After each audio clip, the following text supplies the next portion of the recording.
Digital Patrol. Ito ang palatuntunan magtutuo ng pansin sa mga pangyayari at kaganapan sa ating kapaligiran. Digital Patrol. Tatalakay sa mga usaping panlipunan, mga isyong naglalagablak. Digital Patrol. Magbibigay daan sa inyong mga saloobin at karaingan. Digital Patrol. At ngayon, narito ang inyong pinagpipitakanan sa daigdig ng broadcast. Mula noon hanggang sa ngayon, si Captain Sel Baisa. Thank you. Thank you so much, Tony. And good morning. Ngayon pong unang araw sa bagong buwan. It's July 1. So, welcome sa buwan ng Hulyo. At muli ako po si Sel Baisa. And I will be with you and vice versa. You will be with me. Till 11 o'clock, ayun pong umagang ito. Siyempre pa, aking makakasama on the side light, ang aking technical man, si Nash, ganun din si Semanita. At isang oras plus na pagsasama sa Himpapuwid para sa mga latest na mga kaganapan, mga balita, ganoon din paglilingkod bayan. So, without much further ado, by the way, before I forget, share the program. And like the program as well. So, without much further ado, ngayong araw ng Huwebes, July 1, welcome sa inyong Digital Patrol.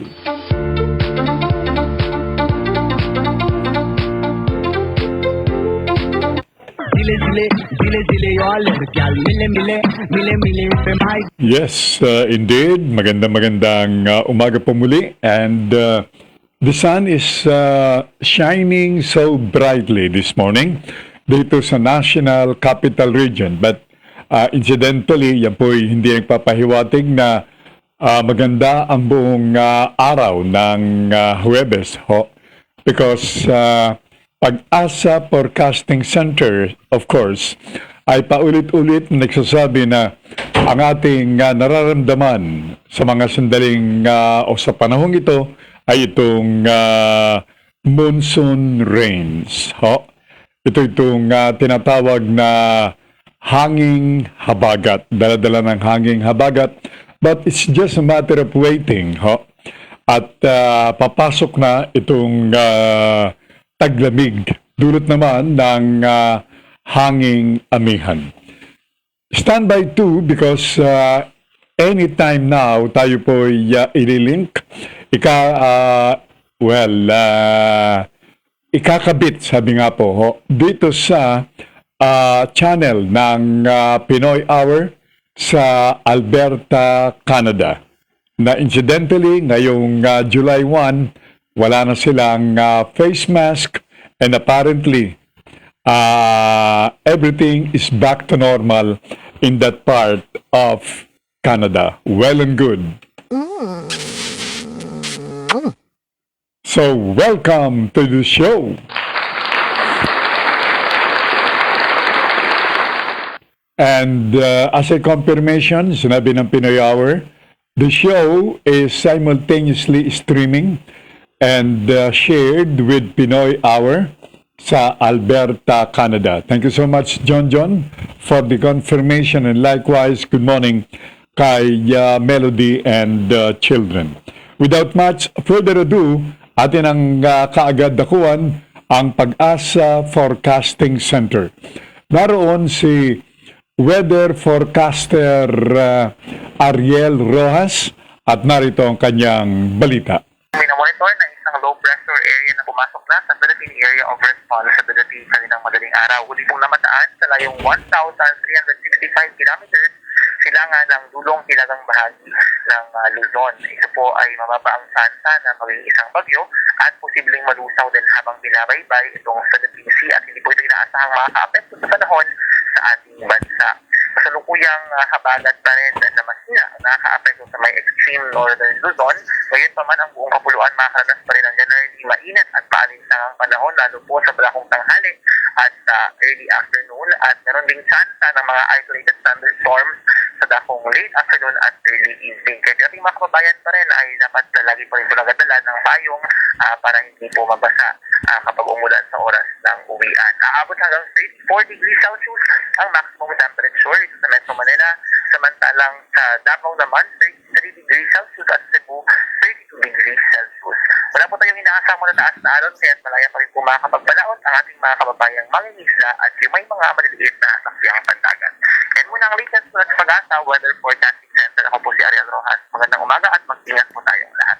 Magandang umaga at mag-ingat po tayong lahat. Yan po ang stampad na closing statement ng mga taga-Pag-asa Forecasting Center. So let's follow their advice. Well, that's attuned to what we are experiencing, particularly throughout the world. Well, with the exception, of course, of some countries, or maybe part and portions of this, lucky countries, so to speak, na medyo wala nang problema when it comes dito po sa takot o apprehension na iniiwan nitong pandemic na ito. From Norma Umabaysa, she's greeting everybody ng isang magandang umaga, and likewise in reciprocation, good morning likewise Uma, and likewise to your husband Ken and family. And they're watching from Montreal, Canada. And together with Norma or Uma, together another Montrealer, a Filipino, Carmen Sevilla, is likewise watching the show.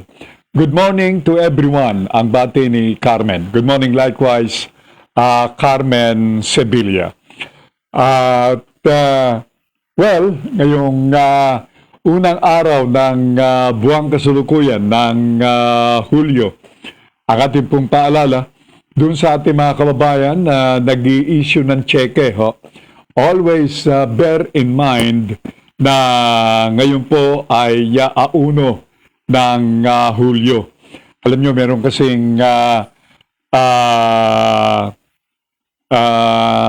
shall I say,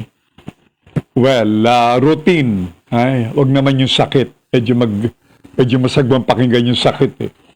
Baka sabihin sakit na kalimot. No. Yung bang routine na nakasanayan na, kapares ngayon, buwan na ng July, ang tendency sa marami natin mga kababayan, nandun pa rin sa kanilang kaisipan yung buwan ng Hunyo. So, always put in your mind na ngayon po ay July 1 na.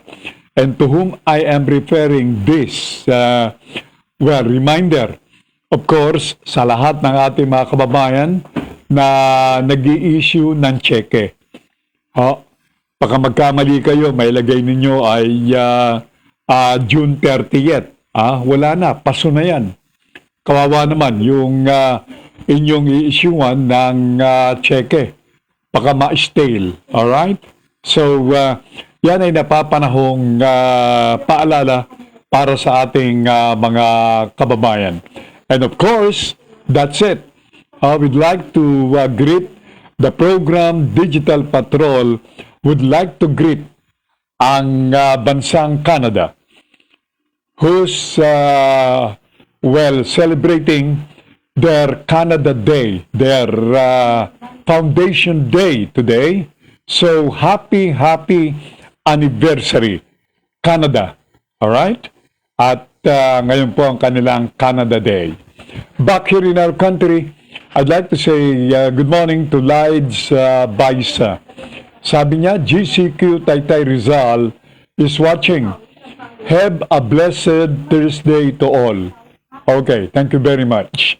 Kay Lides, And of course, sa aming dear mother, nakasama ni Lides sa kanilang, residence, si Mrs. Regina Aviles Piuda de Baisa. Well, I don't want to sound like a broken record, but again, I will sound like one.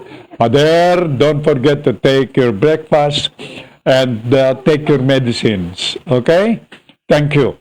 Well, of course, with the help of Tammy Juanillo, sa pagbibigay ng breakfast at pagbibigay ng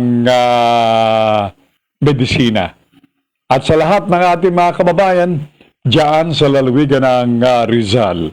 Kay April Gem, good morning April and family. At balik tayo sa Montreal, Canada. From LB, another sibling of ours, LB Baisa Clemente. LB says, "Hi everyone watching Captain Cell." Thank you so much LB, and hi to Gods and family. Now, so tuloy-tuloy na tayo ho. Well, of course, I'll read one after the other yung inyong mga mensahe once na ito po ay aking makita sa ating window. Alright? So, ang oras po ganap ng 10:00 ng umaga at welcome dito po sa second hour of the show, ang Digital Patrol.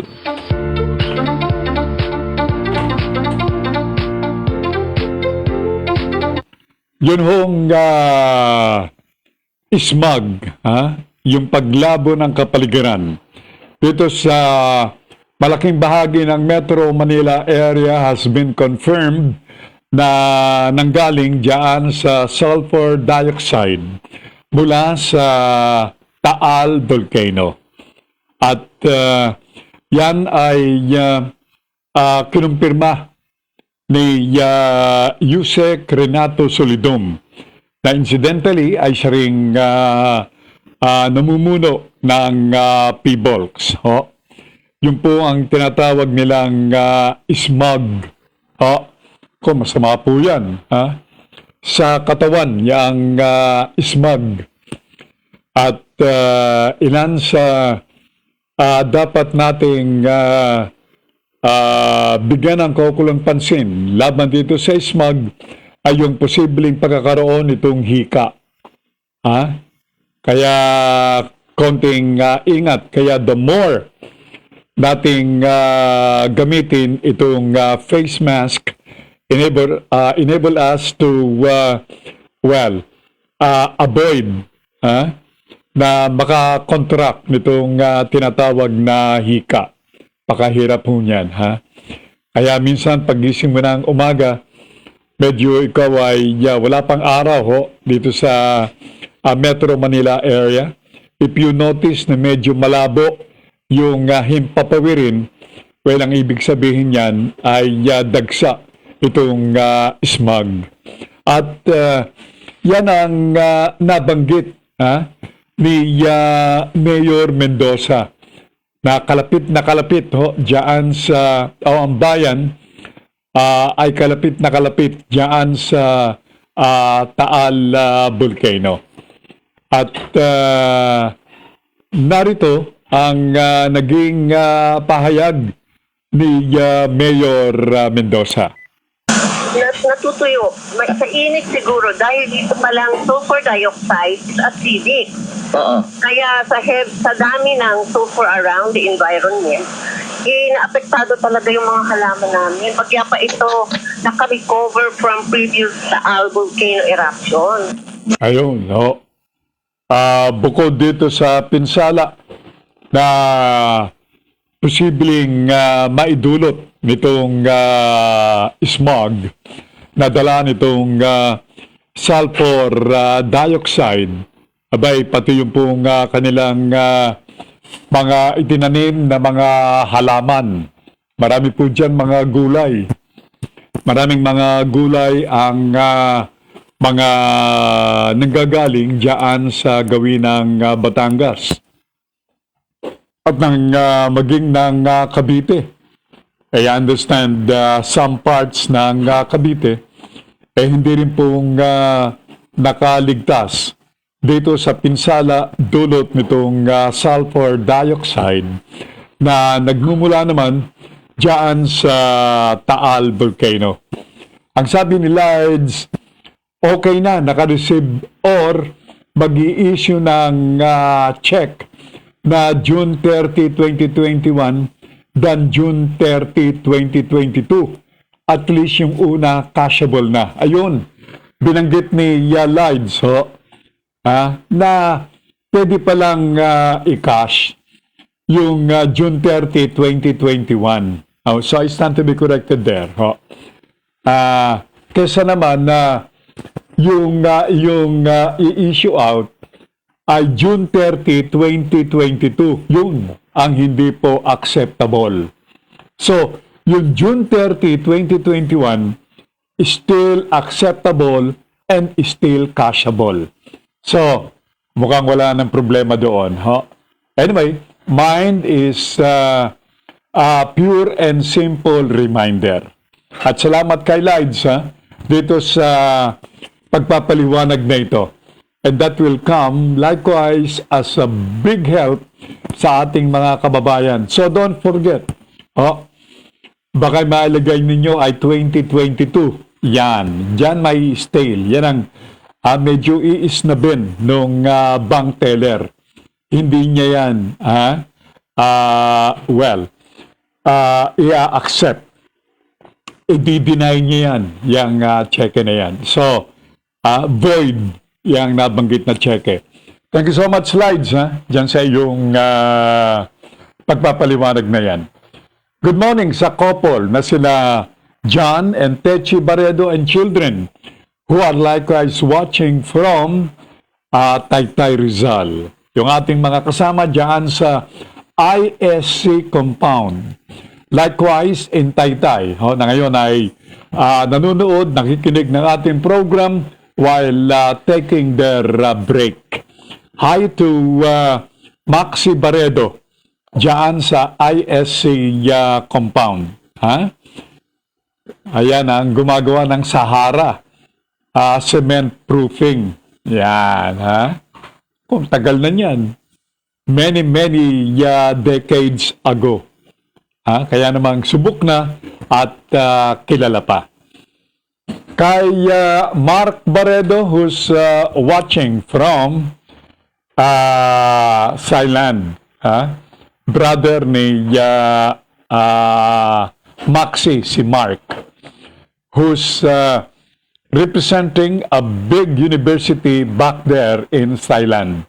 Thank you so much, Mark, and kindly extend my hello to everybody up there sa Thailand na kasama mong nanonood at sumusubaybay ng ating palatuntunan. Okay? Sabi ni Lides, may additional na pagpapaliwanag si Lides. Talagang when it comes to check, palibasa nag-i-issue ng check itong aling ito. 6 months bago ma-stale ang checks if issued on June. Dapat ma-encash mo till December. Yan. Additional, kapag ikaw ay nakatanggap ng payment in check, in a form of check, kailangan, kung ito ay in-issue ng June, wag mo nang hihintayin umabot ng January. Kundi may stale yan. Okay? So, on or before December, kailangan mapalitan mo na yan. Ma-encash mo. From General Trias in Cavite, sa ating one of our regular followers, si Wilfredo Cruz Jr. Sabi ni Kawili, mapagpalang umaga Captain Sel Baisa at sa lahat ng ka-digital patrol around the world. Ganun din sa Pinoy Hours. Alright? And Pinoy Hour has this to reply, mapagpalang umaga po, Captain Sel Baisa at sa lahat ng ka-digital patrol. Thank you. At ang sabi ng Pinoy Hour, magandang umaga kapatid. We have another new watcher and listener. Ito naman ay si Miss Anania Dolendo Alforte. Good morning ang kanyang bate. Where is Anania Alforte is watching? Saan kayang bahagi? Is she abroad or is she within the Philippines? Good morning again, Ananya. Now, sabi ni Kawili, ang ganda po ng pasok ng July. Tumaas ang presyo ng LPG. Ganoon din itong auto LPG. Higpit na ng sinturon. Indeed. Ang question niyan meron pa kayang karagdagan na additional na pagtaas? Ananya is watching from Iloilo City. Good morning, Ananya. And likewise, good morning to all those watchers of ours dyan sa lungsod ng Iloilo. Take care, Ananya, Take care and family. Sapagkat ang ulat na aming tinatanggap mula dito sa Metro Manila area ay patuloy ang pagtaas ng kaso dyan sa Iloilo City. Kaya namang ang bulk ng bakuna ay pinadadala dyan sa inyo sa gawi po ng Kabisayaan at Kamindanawan upang may siguro ang paglaban dito sa pandemya. Sabi ni Ananya, you're welcome, sir. Okay, thank you so much. Now, bago po ang ating iba pa mga balita, allow me na iulat naman itong historical trivia. At ito ay mula sa ating mga kasama sa Pinoy Hour sa Alberta, Canada. Pinoy Hour looking back into the pages of history. Noong Hulyo 1, ngayong araw na ito, taon 1788, dumating si Felix Berenguer de Marquina sa Maynila at sinimula ng kanyang tungkulin bilang Gobernador General ng Pilipinas. Ginawa ni de Marquina ang Maynila bilang isang bukas na daungan o open port sa lahat ng dayuhang komersyo. Ang Manila at Cavite ay pinatibay at lumakas ang pwersang militar ng Espanya. Masakit ang ginawa ni Marquina upang matapat na ibigay ang mga obras piyas. Inutos niya ang mga nipa na bahay na meron pa rin sa loob ng mga dingding ng Maynila ay dapat wasakin bilang parehong pagkasira at panganib sa lungsod. Sa panahon ng kanyang panunungkulan, isang matinding epidemya ng bulutong ay naranasan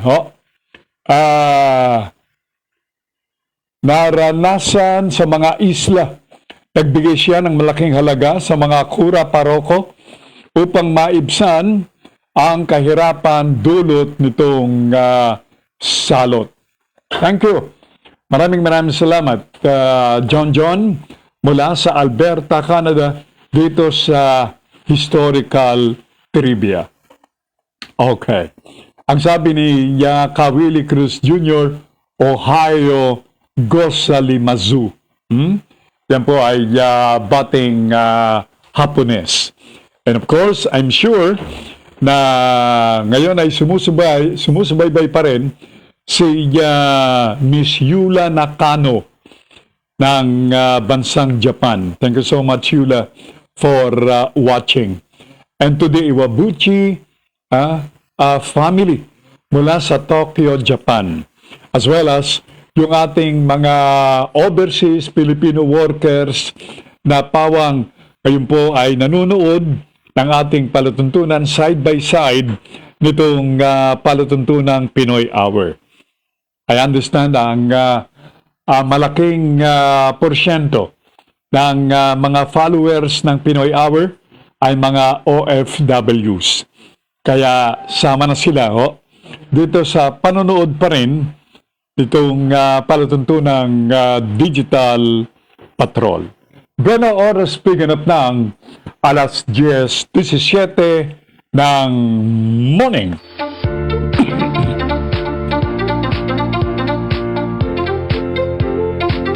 Sa lungsod ng Makati, wala pa pong o wala pang bakunahan ngayong araw na ito. Ang dahilan ay medyo kinapos. Walang bakuna na available para sa mga taga Makati City. At inaantabayanan pa ang pagdating at posibleng within the day ay dumating itong bakuna.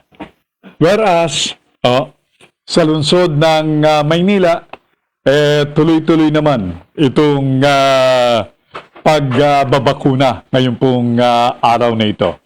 Medyo matagal din na walang bakunahan diyan sa Maynila dahilan dito sa kakulangan ng dokumento para maging lehitimo itong pagtuturok ng bakuna sa mga taga Maynila. Pero now, everything is back to normal at yung mga taga Maynila, yung mga Manileño, yung mga nakarehistro, importante po yan. Yung mga nakarehistro, kayo po ay tinatawag na magpabakuna. Well, of course, ang pagtawag ay ginagawa ng mismong isang opisina diyan sa Manila City Hall na ang trabaho ay itong pagbibigay notice na doon sa ating mga kababayan na mga narehistro na panahon na para sila ay magpabakuna naman. Yan po ay sa Maynila. Bueno, umikot na tayo dito sa Metro Manila area sa San Juan City.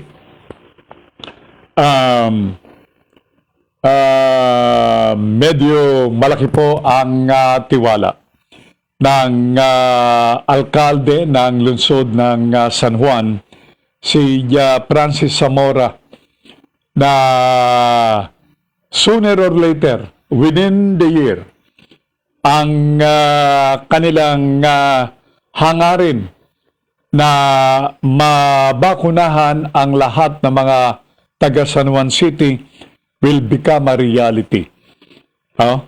Maging isang realidad ang kanilang hangarin ito sapagkat batay po mismo kay Alkalde Zamora, meron na lamang 15,000 na mga taga-lungsod ng San Juan ang hindi pa nababakunahan at nakalinya na bakunahan.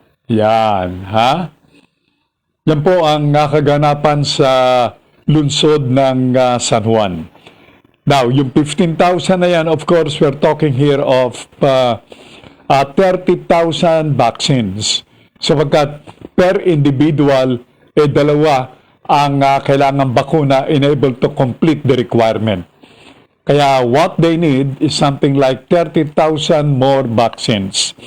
At pagdating ng kanilang in-order, well, hopefully, itong naging pahayag ni Alkalde Zamora will be a big reality. Thank you so much, San Juan Mayor Zamora. Pero marami pa rin ang doon sa lungsod ng San Juan ang hindi pa nakakakumpleto ng kanilang dalawang doses ng bakuna. But hopefully, as things are going sa San Juan, mukhang mauuna ang San Juan City dito sa mga lungsod na makukumpleto itong pagbabakuna ng 2 beses. Oras biganap ng alas 10:20 ng umaga. Talagang itong si Kawili, Talagang kapag dumarating itong mga pagkakataon, which I really do appreciate. this is in one way or the other, mabigyan ng kaalaman yung ating mga kababayan, lalong-lalo na yung mga nag-iisip kung ano masarap na pananghalian. Oh, okay. Nakabalot na kayo yung apron ni Kawili sa kanyang baywang at nakahanda na siya magluto. Ang nire-rekomenda at inihahanda ni Kawili Cruz Jr. na pananghalian ay adobong takway. Ano yung takway kaya? Ngayon ko lang narinig ito. Ngayon ko lang na-enkwentro ito. Kawili. Adobong takway na may pritong isdang pampano. Itong pampano, the best ito. Sarap ito. Pagkatapos, ang kanyang panulak ay melon juice. Sarap din. Malamig na melon, nilagyan mo ng konting asukal. Dahil matamis na yan eh. Huwag naman masyadong matamis, baka tayo ma-diabetic. Alright. Presi Estrada from Dallas, Texas, USA. Good morning, everyone. And of course, happy wedding anniversary. Presi, the day after their anniversary ni Harry Estrada. Alright? So, ayun. Yung aking mga gwardiya sibil. Yun. Ano kaya dahilan at medyo kumakaway. Yung kanilang pagkaway, pagtahul eh. Sabi ni Presi, sarap melon juice. Nako. Kita nyo na. Diyan sa Canada, yung mga melon galing ng Mexico yan. Iba talaga yung melon na galing ng Pilipinas. Iba kasi yung soil o lupa ng Pilipinas. Sarap melon, dagdag ni Umba, ni Uma Baisa. Swale. Yan. Si Presi ay nakikinig sa kanyang sasakyan. Oh, thank you. While driving. Ingat si Pre, O baka si Hari ang nagmamaneho siguro. Okay? At sila'y patungo raw ng Jollibee. Jollibee. Ingat kayo, baka mauso dyan yung tuwalya. Dito sa Pilipinas. Nauso yung Jollibee na ang specialty ay piniritong tuwalya. Joke lang. Biro lang. Ayan, bibili sila raw ng palabok. Yan. Jollibee palabok. Iba talaga yung palabok Filipino style. Alright, thank you. Nakikinig sa kanyang sasakyan. Now, yung aking katanungan, sabi ni Willie Cruz, takway po, yun daw takway, ugat ng gabi. Ugat ng gabi yung takway. At ito'y mayaman sa fiber. Kailangan natin yan. Yung fiber sa katawan. Because fiber health, dito po sa, alam niyo na siguro, bubusin na tayo dun sa mga nag-take ng kanilang late breakfast. Mahusay ang fiber sa ating colon. Okay. Sabi ni Sipre, lots of love. Yan, lots of laughter. O LOL. Okay. So, of course, hindi naman ibabalot yung tuwalya sa palabok. Joke lang. Pero na sigurong mga makakating kaisipan. Yan sabi rito, baka itong tinatawag na business competition. Kaya nangyayari ito. Anyway, ang oras ganap ng 10:25 ng umaga.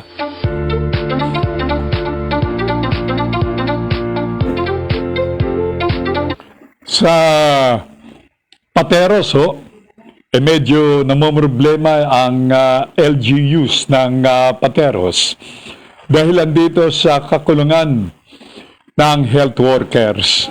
Kaya namang apektado yung supposedly ay pagbabakuna ng mga taga-Pateros dahil kulang na kulang ang health workers.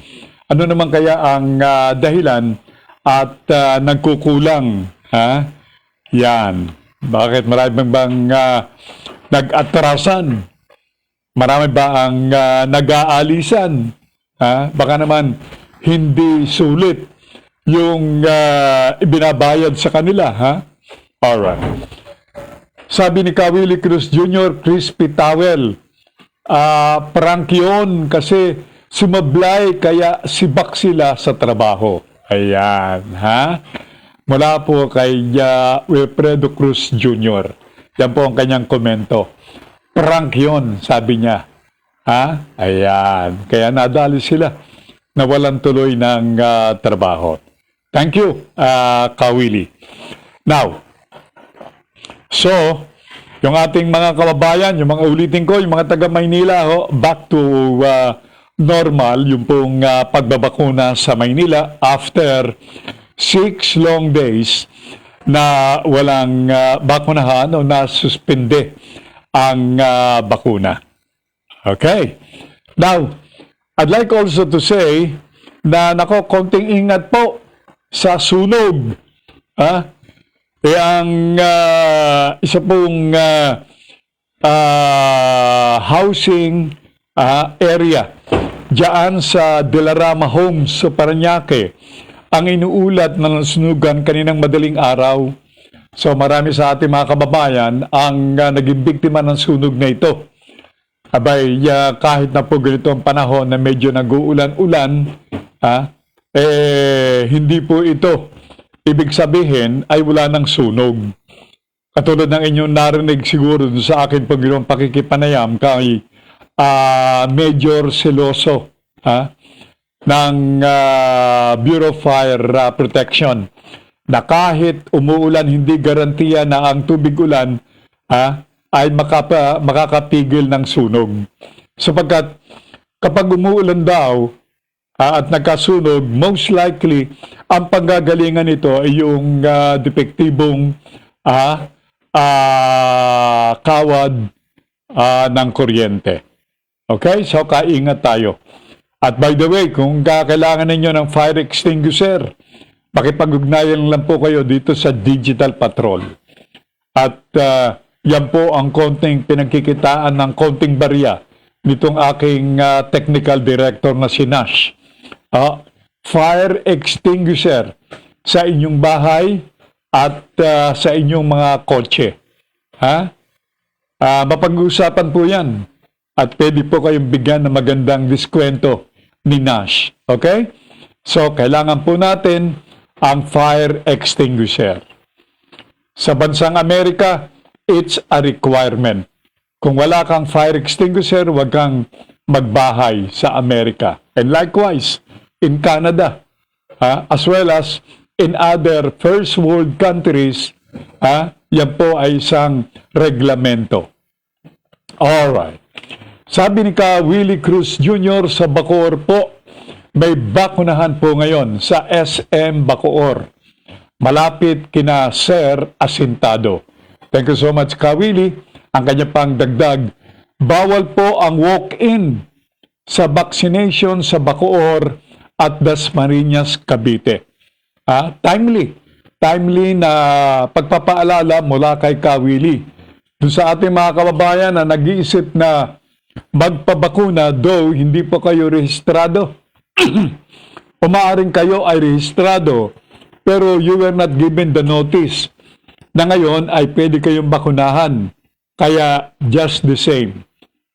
Wag muna kayong umalis ng bahay at makipagsapalaran na makasingit sapagkat bawal ang walk-in. Diyan sa SM Bacoor at maging sa Dasmariñas, Cavite, yung pong mga dalawang lugar na bawal itong tinatawag na Singitan. Okay. Now, in addition to COVID, narito po ang COVID update. As of yesterday, June 30th, COVID update, nakapagtala ng bagong 4,509 na mga bagong kaso na nagdala sa total na 1,412,559 na mga bagong kaso. Ang mga gumaling ay 5,839 o 5,839 ang mga nakapag-recover o gumaling.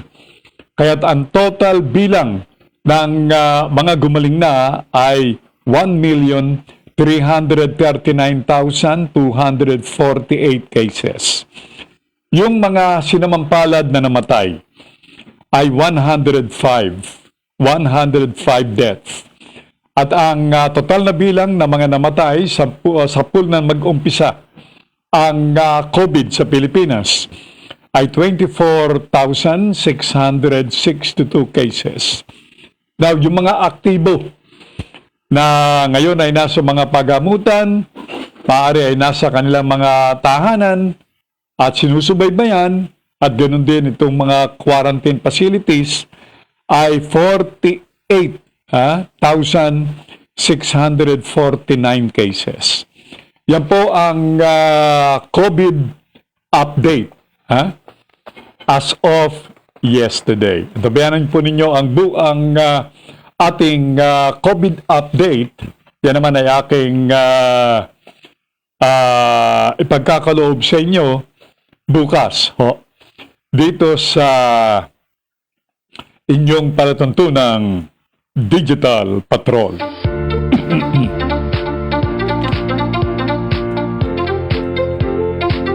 Ang oras po'y ganap ng 10:30 ng umaga. Meron na po kayong panahon pa. Malawak pa ang panahon para kayo magtungo ng palengke para mamili ng inyong pong pananghalian. Ngayon pong tanghaliang ito. Ang sabi ni Kawili, korupsyon hindi na mawawala pero maaari itong mabawasan. Sana naman may mapaparusahan. Yan ang kulang eh. Puro akusasyon. Kung meron mang mga pandinig, wala ka namang narinig na parusang ipinagkaloob. Puro mga balita ng ganito gano'n, pagkatapos papatungan ng bagong issue. Wala na, nagkalimutan na.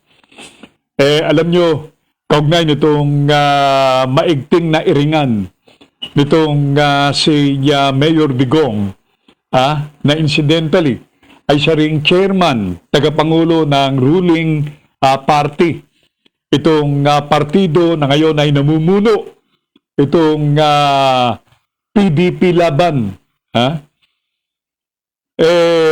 Ganun din kay Manny Pacquiao o Senador Manny Pacquiao na siya namang pangulo nitong PDP Laban. Abay, umiinit. Parang Taal Volcano na patuloy sa kanyang pag-aalburuto. Itong dalawang lideratong ito. Isang pangulo versus isang senador. At ang siste, iisa ang kanilang partido. Naalala ko nung panahon ni President Ramos at ng isa rin kasama niya sa partido. Nagbanggaan din sila eh. Hindi ho ba? Yung bang wala na, namatay na itong tumakbo rin pangulo ito eh. Yung Balbasin, yung Balbasin siya. Yan.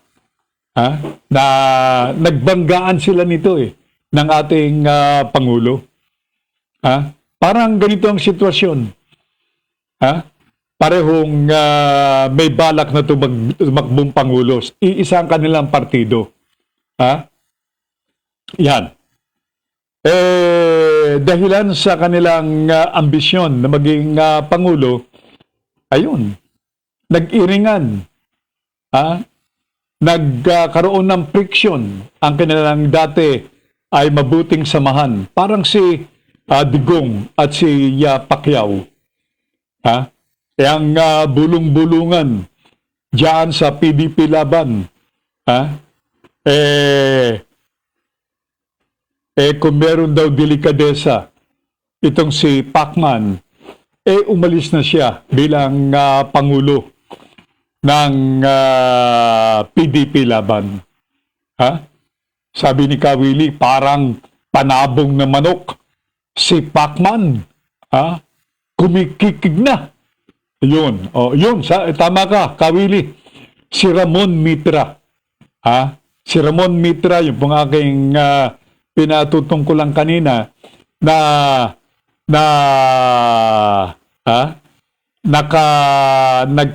nagka-friction ni Pangulong Ramos. Iisa ang kanilang partido ng dahilan dito sa politika, sa pagiging Pangulo, ayun, nagkaroon ng iringan yung dalawa. So, nagkahiwalay sila. And the rest was history. Okay. Kung may delikadesa daw si Pacman, umalis na siya. Ang sabi ho naman ng mga taga-Liberal Party, sabi ni Franklin Drilon, na isa sa mga opisyales ng Liberal Party,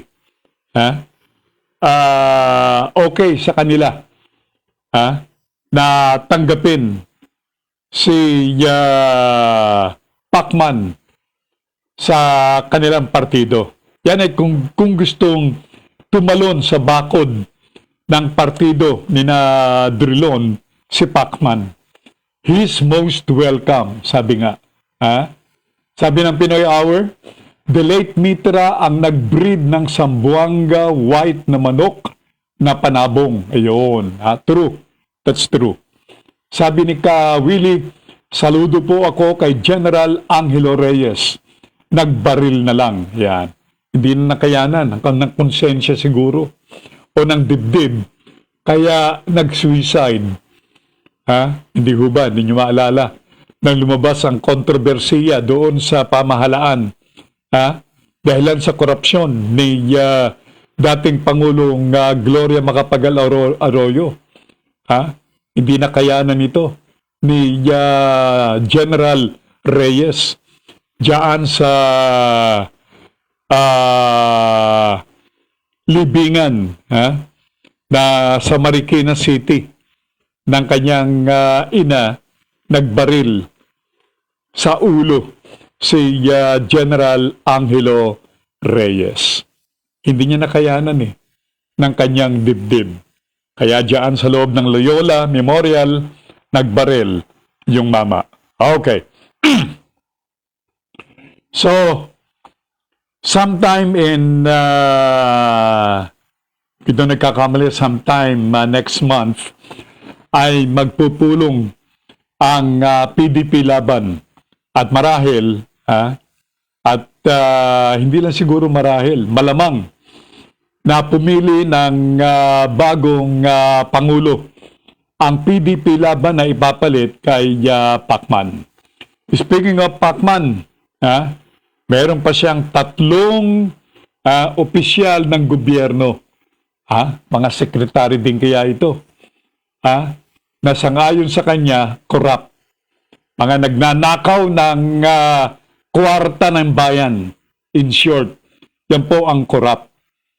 3 pa ang babanggitin ni Pacman. Ang tabayanan po natin yan. Talagang maski hindi naka-gloves o naka-gloves si Pacman, lumalabas yung kanyang pagiging mandirigma. Hindi ho ba? Hindi ba merong mga slides sa telebisyon nagsasabi na ako ay mandirigma. Yan, sabi ni Pacman sa kanyang sarili. Sino kaya itong tatlo pang mga government officials na ito? Inuna na si Secretary Duque ng DOH. Pero ang sabi ho ni Secretary Harry Roque naman, napag-usapan na yan sa Senado. Yun ang sabi ni Roque, ang parot ho ng Palasyo ng Malacanang. So lahat ng mga katanungan doon sa bintang ni Pacman ay nasagot na. Yan. Sabi ni Kawili, walang kumpa-kumpare. Ako ang boss nyo. I'm sorry, hello Garci. I hate drugs. Bugbog na si Juan de la Cruz. Mga famous lines yan. Famous lines yan ng mga naging pangulo. Walang kumpa-kumpare. Yan po ay mula kay Erap. Basta kaya si Erap. Wala tayong balita. Ako ang boss ninyo. O kayo ang boss ko. Ang sabi ni the late President Pinoy. At I'm sorry, hello Garci. Yan naman ang most memorable line ni Gloria Macapagal Arroyo. Alright. Now, ang tabayanan po natin, papangalanan yan ni Pacman. Talagang itong ating Pangulo mahilig sa hamon. Hinamon niya si Antonio Carpio sa isang debate, tinanggap, umatras. Ngayon, ito na. Tinanggap naman ni Pacman ang hamon nitong si Digong. Ano kaya mangyayari? Meron kayang somebody who will come in between these two para mapag-ayos at kalimutan na itong bangayan. Pero from the looks of it, talagang nagliliyab. Ayan. Wilfredo Cruz Jr., round 1, kaabang-abang DOH. Yan. Napag-usapan na raw yan sa Senado, Kawili, at sa lahat ng ating mga kababayan, yung mga katanungan nitong si Pacman. Wala na raw bago. Anyway, ang bago, yung binabanggit ni Pacman na meron pang 3 na kanyang ipapangalan na mga opisyal ng ating pamahalaan na pawang mga korap. Alam mo mismong si si Senator Pimentel o Coco, Coco Pimentel, dating Pangulo ng PDP Laban bago siya palitan nitong si Senador Pacman, ay nagsabi rin in defense of ni Pacman na mismo raw si Digong ang nagsabi na tumataas ang korupsyon sa kanyang gobyerno. Kinote siya ni Pacman. Kaya ang sabi ni Pacman, 3 ulit daw ang pagtaas ng corruption case sa pamahalaan nitong si Digong. Naloko na. Patay tayo dyan. 3 ulit. Sus Marisip, patay. Hindi ba ang sabi ni Digong nang nangangampanya siya? Walang korupsyon, tatapusin ko yung mga may mura pa Meron pang PI nakasunod. Hindi ba meron 2 kanyang itinalaga sa BIR na kanyang sinibak dahilan dito sa milyon-milyon piso na grab case. Kaibigan niyang matalik yan. Sabi niya, wala akong kaibigan. Kapag nagkamali ka, yun lamang sinasabing suspetsa na ikaw ay korap tatanggalin kita. Yun, magaling dyan si Digong noong mga unang panahon. Mukhang nagkalimutan na. Wala na eh. Kaya mismo, ang kanyang kasama, sa kanyang partido, pangulo ng kanilang partido mismo, ang medyo kumante sa kanya. Mantakin mo, kabilang kayo sa isang partido, binanatan ka, sus Marisepo, sabi nung mga taga PDP Laban, ayusin na yan, nakakahiya, sabi nila. Talagang nakakahiya. At posible na makaapekto yan dito sa darating na halalan. By the way, ang sabi ho ni Digong, papasok na raw siya kung may espasyo pa sa pagka-pangulo o pangalawang pangulo ng ating bansa sa darating na halalan. At ang kanyang presidente na napipisil, hindi yung kanyang anak, kundi si Bongo, yung kanyang anino. Yung anino ni Digong, ang pangulo at ang vice-presidente kung mamarapatin daw ay siya. Sus Marisepo, sabi ng akin 33 mga kumpare, parang yung kanilang style sa Davao. Ayan, hindi mawawala ang Duterte. Okay. Sabi ni Kawili, sa Bilibid, ilang opisyal na ba na talaga doon? Natanggal ba ang korupsyon sa Bilibid? Yun ang tanong ni Kawili naman. Looks like nagkakalabasan na itong korupsyon na Mayor Digong. Now, antabayanan po natin yan. Anyway, sarap pa pong mga balita. Alam nyo, si Colonel Tirambulo. Sino ba si Colonel Tirambulo? Siya po itong kabilang sa pamunuan ng Inspectorate Team ng PNP. Na, well, naitalaga na pangunahan itong hinggil sa kampanya ni PNP Chief Eliazar. Laban dito sa mga babaero, laban dito sa mga, lover boy, laban dito sa mga playboy na mga tauhan ng PNP. Sabi ni General Eliazar, kahit na malaki ang sweldo ng mga pulis, hindi ba 100% ang idinagdag sa kanilang mga sweldo sa utos nitong si Digong? Kahit na anong laki ng sweldo ng mga pulis na playboy, kung meron silang mistress o kabit, patay ka. Hindi magkakasya. Dahil ang bibigyan mo pa yung kabila imbis na uwi mo na yung pay envelope sa iyong asawa at mga anak, mahahati pa. May kalalagyan kayo. Yan ang kampanya ngayon ni General Eliazar. Alam mo, bilib ako dyan kay General Eliazar. Isang bagay yan na dapat ay pinutol na, ginamot na noon. Sana hindi na lumawak ang problema. Kung bakit naman marami sa ating mga kababaihan ang hindi ko malaman kung na-attract sila doon sa mukha ng pulis o doon sa uniforme.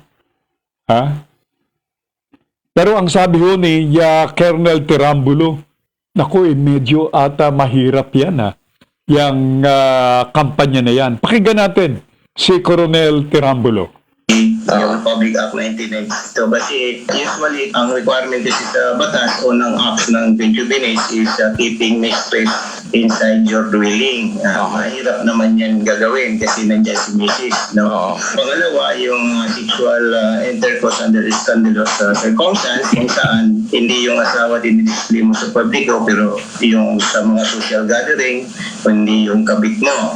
Tinatago din yun pag sila po ay nangangaliwa. The third is cohabiting nung kanyang mistress sa dwelling at sila nagsama. At hindi rin ginagawa ng ating kapulisan yon kasi sila po'y umuwi sa kanilang bahay. Although may binabahay po sila. Kaya kung purely concubinage po yung ating ipapile, ay mahirapan po tayo magpaparusa sa kanila. Yun, concubinage ang posibleng i-file sa mga pulis na ito. At kapag napatunayan na sabit ang pulis dito sa kampanyang ito, goodbye. Malamang wala kang matanggap na benepisyo ni samperang duling, wala kang tatanggapin. Napakaganda. Tuloy mo yan, General Elazar. Sayang nga lamang at napakaiksi ng kanyang panahon bilang PNP chief. Napakaganda niyang bagay na yan. Alam nyo, kilala ang pulis sa pagiging mga lover, mga lover men, sabi nga. Yan, dahilan sa may baril, huwag kang tatabi-tabi dyan, akin yan. Yan, tama yan, General Elazar, tuloy. Sabi ni Kawili, salamat Captain Sel at sa mga taga-subaybay ng Digital Patrol at iba pang programa. Kay Double J, kay Miss J, Miss J, Bautista ang susunod sa aking palatuntunan. Standby po lamang kayo. Ganun din kay Romy Tuason. At ituloy na ninyo ang panonood at pagsubaybay dito sa lahat ng mga palatuntunan itong BSCC. Ayan, Broad Streamcast Communicators. Napakahaba kasing sabihin Kaya BSCC. Yun, tama na muna yan. BSCC. Right. Now, ang sabi ho ng DOST, magandang balita ito. Quoting Secretary Boy de la Peña ng DOST. Alam niyo po ba na yan daw Lagundi ay mabisa para sa mild COVID-19 case? Sabi ni Secretary Boy de la Peña, bakit Boy? Hindi na batang edad itong si Secretary. Pero Boy ang kanyang pangalan, Boy de la Peña. Pag naman sanang isip, po. Pero maganda naman, yung mga programa nitong si Secretary Boy na ito. Sabi ni Secretary de la Peña, lahat ng sumailalim sa clinical trial nitong Lagundi, nagpakita po ng magandang reaksyon. Itong mga may mild case ng COVID-19. Kumpara doon sa mga hindi sumailalim o hindi na nabigyan ng Lagundi sa kanilang clinical trial. O yun ang ibig kong sabihin. Kung noong pa sana pinagalaw ito, Pangulong Digong, di wala sanang gagastusin kayo ng ating gobyerno, kami, na mga bilyon-bilyong pisong ibabayad dito sa mga bakuna na kung effective man, nobody knows yet. Dahil lang puro negatibo ang aming tinatanggap na mga ulat hinggil dyan. Kaya, as of now, yun po magandang balita, ang Lagundi, isa pang uri ng gamot na tumutubo dito sa ating bansa ay mabisa. Dito, particular sa mild case ng COVID-19. Very, very good. Now, sa iba pa mga kaganapan, balik ulit tayo sa politika. Sabi ni Willie Cruz Jr., asintado, di po ba joke lang yan? Yan ang sabi ni Willie. Okay. Nabanggit na ba ni asintado yan? Oo. Ang sabi ni Sammy, yun. He just confirmed he's watching the show. The same manner I'm watching his show. Sabi ni Sammy, asintado Gabot, nakakahiya na ang mga tinaguriang honorable kuno Sel, ang sabi ni Kasami. Totoo yan. Kaya naman di tayo gumagamit ng honorable na ngayon. Lagyan mo ng this Sabi ni Kawili Cruz Jr., Lagundi, mahusay po talaga yan, ang sabi ni Kawili. Okay, someone had just confirmed yung galing nitong Lagundi. Now, balik tayo sa politika, maiksi lang po ito. Ho. Ang stalwart ng Liberal Party na si Caloocan Congressman Egay Erice ay nagsabi na hindi pa nila napag-uusapan yung hinggil sa posibleng paglipat ni Pacman sa kanilang partido. Kanayan po, hanggang ngayon, hindi pa po nagpupulong ang National Executive Council ng Liberal Party. Maging ang aming chairman, si Vice President Lenny, wala pa rin pong instructions o decision para sa amin tungkol sa 2022 elections. Alam naman natin na ang ating bansa ay dumaranas ng matinding pagsubok at dudulot itong pandemya na nararanasan natin ngayon. At maging yung kasapian, magamat kumonti na lang kami sa Liberal Party. Alam ko po na ang bawat isa ay may kanya-kanyang mga suliranin sa kanya-kanyang mga lugar. Kaya po, palagay ko, hindi rin gaano napapag-usapan yung tungkol sa mga national issues na ganyan.